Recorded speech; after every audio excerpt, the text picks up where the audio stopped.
श्रृंगार रस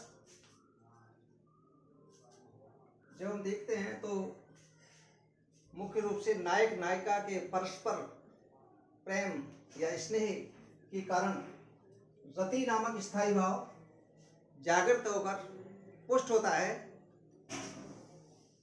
या फिर विभाव, अनुभाव और संचारी भाव के संयोग से रति नामक स्थायी भाव जागृत होकर पुष्ट होता है। ये दोनों में ही चाहे संयोग श्रृंगार हो या वियोग श्रृंगार हो, श्रृंगार रस के दो भेद हैं, संयोग श्रृंगार और वियोग श्रृंगार। संयोग श्रृंगार जहाँ नायक नायिका का मिलन जो है आवश्यक होता है, वहाँ संयोग श्रृंगार होता है, अनिवार्य है मिलन। और वियोग श्रृंगार में नायक नायिका दूर होते हैं, दोनों एक दूसरे के वियोग में रहते हैं। तो दोनों ही की परिभाषा एक ही है कि विभाव, अनुभाव और संचारी भाव के संयोग से रति नामक स्थायी भाव जागृत होकर पुष्ट होता है। जहां मिलन अनिवार्य है वहां पर संयोग श्रृंगार, और जहां मिलन का अभाव रहता है, जहां मिलन का अभाव रहता है वहां पर वियोग श्रृंगार।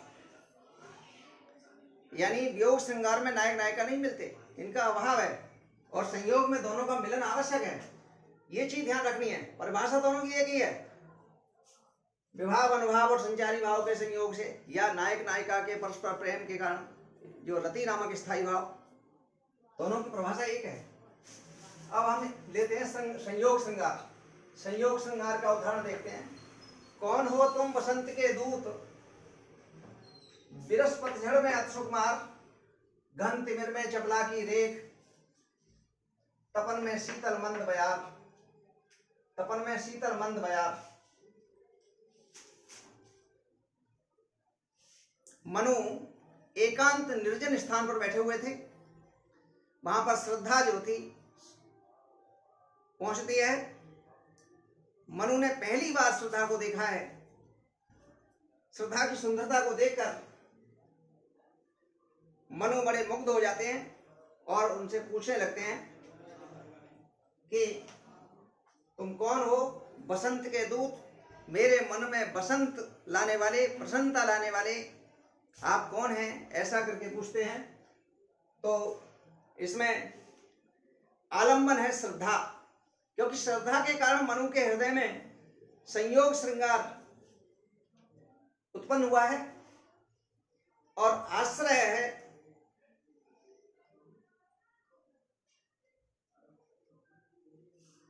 मनु।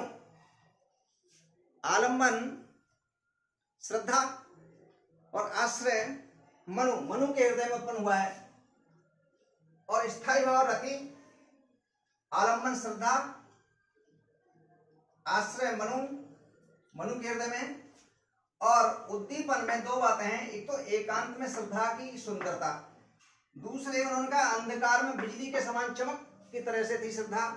तो ये उद्दीपन यानी रस को पुष्ट कर रहा है, ये तीव्र कर रहा है। और संचारी भाव है इसमें हर्ष, चपलता, विस्मय, आश्चर्य भी है इसमें। हर्ष, चपलता, विस्मय, ये इसमें संचारी भाव है। तो ये जो है इसमें संयोग श्रृंगार, दोनों का मिलन हो रहा है। श्रद्धा सामने खड़ी हुई है और मनु बैठे हुए हैं। तो मनु है इसमें आश्रय और श्रद्धा है आलंबन। अब ऐसे वियोग श्रृंगार, वियोग श्रृंगार में परिभाषा तो वही है जो हमने अभी बोली थी। तो नायक नायिका का मिलन का अभाव है इसमें। तो इसका उदाहरण देखें। भगवान राम सीता की खोज में घूम रहे थे और बेचारे मनुष्य की तरह से पशु पक्षियों से, पर्वतों से, वृक्षों से पूछ रहे थे। वो बड़े दुखी थे। सीता वहां पर नहीं थी। सीता के लिए तो पूछ रहे थे, वो सीता के लिए ढूंढ रहे थे। तो यहां मिलन नहीं है उनका, उसमें मिलन था, दोनों खड़े थे। तो इसका उदाहरण है, हे खग मृग हे मधुकर श्रेणी, तुम देखी सीता मृग नैनी। तो इसमें मिलन का अभाव है दोनों का। तो स्थायी भाव तो इसमें भी रहती है और आलंबन है इसमें सीता। सीता के कारण दुखी थे। और उद्दीपन है सीता के नेत्रों की सुंदरता, यानी मृग से तुलना करना, मृग नैनी कहना, ये इसमें उद्दीपन कर रहा है। और आश्रय किसके हृदय में उत्पन्न हुआ? ये राम के हृदय में, तो आश्रय राम है। अनुभाव है इसमें विलाप करना, दुखी होना, और संचारी भाव है व्याकुलता और दुख, ये संचारी भाव है। तो दोनों की परिभाषा एक, विभाव अनुभाव और संचारी भाव के संयोग से रति नामक स्थायी भाव जागृत होकर पुष्ट होता है। लेकिन इसमें मिलन आवश्यक है संयोग श्रृंगार में, और वियोग श्रृंगार में मिलन का अभाव रहता है।